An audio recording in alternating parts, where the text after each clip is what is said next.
right, so today I'm down here at Reelfoot, and we've got a bunch of call makers down here in Reelfoot, and if you hear a call right now, it may be the competition going on, and you've got people checking out duck calls. And so on Rilo's Quack Chat, it's all about the duck calls and the stories behind them and the call makers. So today I am here with Pete Frazier. Pete, how's it going? Going well. Man, now tell me a little bit about your cane calls. So I started making them about 3 years ago, and I really started making the multi-whistles first. And my goal was to try to make a present for my dad, something he could use. And I found some old cane that we'd used on our blinds. We were about 20 years old, and I started just kind of working with that. And after a few hours, I kind of came up with my concept of a whistle. And then it started to evolve. I got into the multi-whistle. I made a mistake, actually, in the original one, kind of like it always works. Yeah. And it started doing some other talented things that I was really able to fine-tune, and got the whistles going, got some interest. People started buying them, and then they started asking me if I'd be willing to start making mallard calls and turkey calls, and it's just kind of evolved from there. That's awesome. That's awesome. So when did you start the LA tone boards? So I started initially with those. It's been a little over 2 years ago, and I started hand carving them out of cedar. Yeah. And I was having some inconsistencies and, trying to get the size and everything, the shape that I needed. And so people started asking me would I be willing to try to do some internal guts that were plastic. And so I bought some manufactured LA ones. So try to get those in there, get some consistency, and some things that people could take out in the field, and use all morning, every day. Yeah. And now I've started to get back in there, and I do have a custom-made tone board now. So I'm getting back into the cedar tone boards, getting those more consistent. But that LA style is really what I like. And, it's so challenging because there's so many different ways to manipulate it. You can do single board, you can do double reeds. I mean, it really makes it a challenge.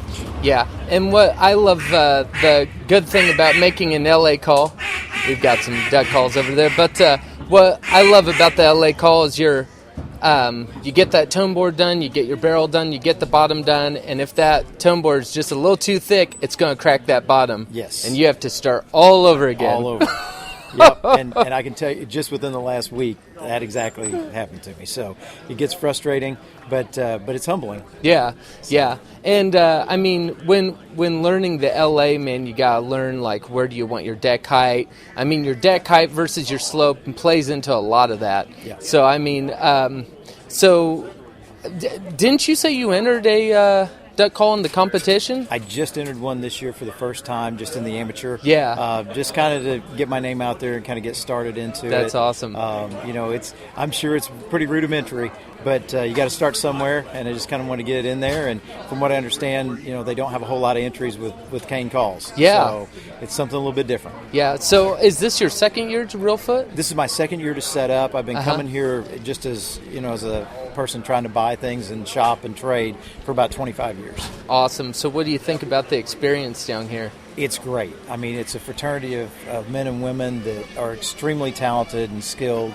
The artisanship and just the skill of being able to blow a duck call is a real challenge, and people sometimes don't understand and appreciate that. So you've got a full spectrum, and the motivation for people to want to buy these things is just a wide spectrum. So. Yeah, man, this is our first year coming down here. Man, what an experience. It's crazy. Now, if anyone's like watching this video or listening to the podcast that's hearing this little cut in here, what would you suggest them to come down here at Reelfoot?